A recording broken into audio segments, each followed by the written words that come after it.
Monsieur le Président, je voudrais simplement qu'on en revienne au fond du sujet que nous abordons en ce moment. Nous avons été des fervents partisans avec mon groupe de la suppression du bouclier fiscal. D'ailleurs, quand j'ai entendu M. Ayrault tout à l'heure dire que le bouclier fiscal, finalement, sa suppression, ça concernait très peu de personnes, je suis tombé de ma chaise et de mon fauteuil de parlementaire.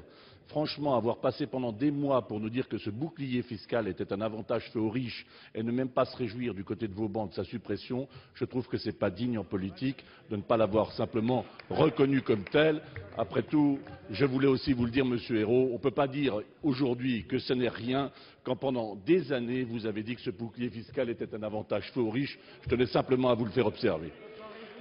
Deuxième question que je voudrais dire pour resituer le débat, c'est que nous n'avons pas souhaité la suppression de l'impôt sur la fortune, qui est pourtant un impôt qui n'existe nulle part ailleurs, parce que c'était un signal qui était donné à tous ceux qui souffrent, de dire que tout le monde doit participer à l'effort collectif du redressement du pays.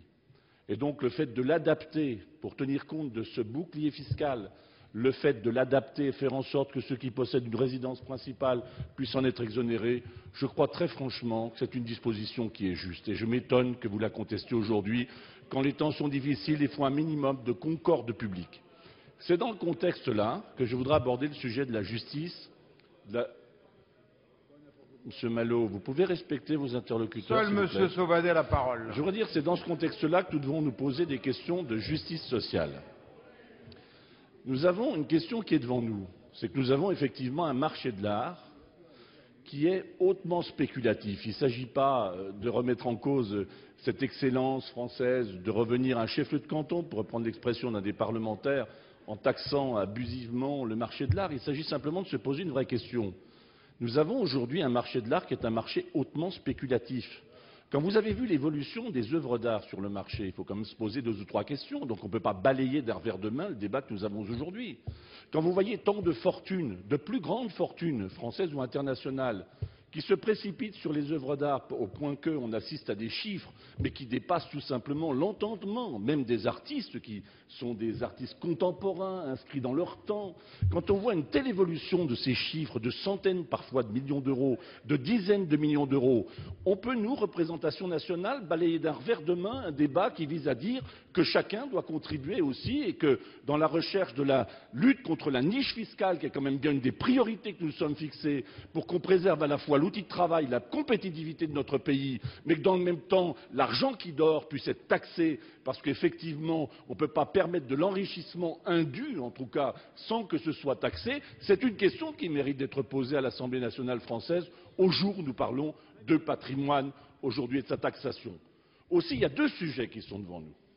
Premièrement, pouvons-nous considérer comme une mesure de justice, en tout cas, d'exonérer totalement de toute imposition le détenteur de l'œuvre? Vous avez fait des propositions qui nourrissent ce débat. Après tout, encourager la diffusion et la promotion de l'œuvre pour la permettre son exposition, ça peut être une des pistes qu'il faut qu'on explore.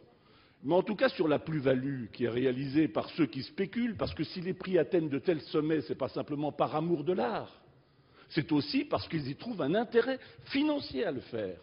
Et qu'on ne se pose pas, Monsieur le Ministre, la question en même temps du patrimoine et de la taxation de la plus-value réalisée, je trouve que ce n'est pas un bon signal que nous donnons aujourd'hui. Aussi, j'aimerais que vous ouvriez la porte à l'article 5, là où nous disons qu'il faudrait au moins qu'on mette la taxation sur la plus-value réalisée sur une œuvre, au même titre que les autres plus-values, afin de faire en sorte que cette mesure soit simplement une mesure juste. Voilà la proposition qu'on vous fait. En tout cas, il ne faut pas balayer d'un revers de main à la fois ce patrimoine et à la fois cette plus-value, parce que les Français ne le comprendraient pas. Croyez-vous qu'ils ne sont pas choqués par les chiffres? Ils aiment l'art, les Français, bien sûr, c'est notre culture. Nous sommes tant battus pour l'exception française. Mais croyez-vous qu'ils ne sont pas choqués par les mesures qui sont prises de voir des dizaines de millions d'euros d'investis en dehors de toute taxation? Enfin, franchement, je pense que l'Assemblée nationale se grandirait, Monsieur le Ministre, à essayer de faire en sorte que d'ici l'article 5, nous ayons un processus de taxation qui permette au moins que ceux qui réalisent des plus-values puissent acquitter la même taxation que sur les autres domaines. Merci.